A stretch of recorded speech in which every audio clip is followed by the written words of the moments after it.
Like, how do you guys manage the stress? How do you guys manage that being calm in the face of potential danger? I mean, everybody deals with stress differently.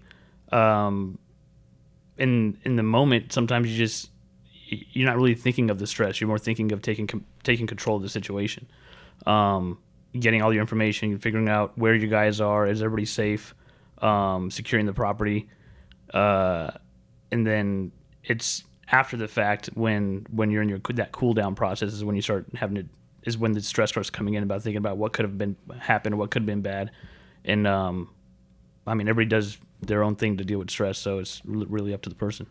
Like, does PFI have some type of, I mean, I guess maybe that's in the training, but some way of like you said, taking control of the situation? And perhaps maybe that's the background from your previous, you said you're a police officer, and Alan, I believe you're in the military? Yeah, I was in the Marines. Marines for how long? I was in for 3 years and then got out on a medical. Wow, okay. So that goes back to preferring that type of background before entering PFI because you already know how to de-escalate those situations. But do you guys, is it always like a worst case scenario? Is it always in the back of your mind, like what is the worst possible scenario to a situation that may just be like a nothing situation by the end of it? Well,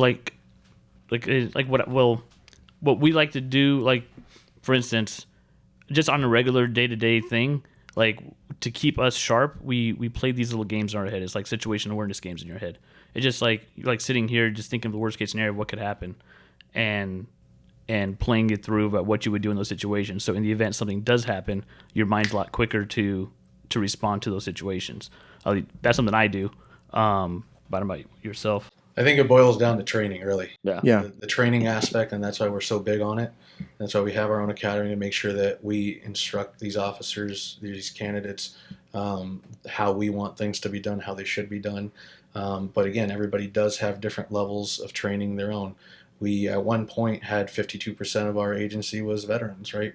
We have a congressional award downstairs that has that. It was a thank you from Congress having, that many veterans on there. At the end of the day, we do have people already trained. We have people, prepared to train in that. But again, it boils down to leadership too, right?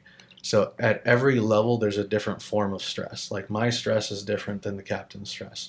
So I have to look at things from the overarching aspect. And yeah, those what if games of everything can go wrong.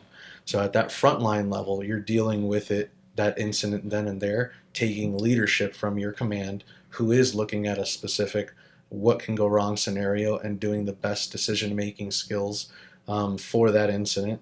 And then above him comes the next command staff officer doing the same thing, providing them that sergeant with leadership, and then the sergeant provides that officer with leadership. And it's a chain of command, and that's how we're structured. So we want everybody to understand, in the department, how that structure is. It's trained, it's hounded on daily on going up and down, and how there should be, acclimating to the environment of an organization like ours.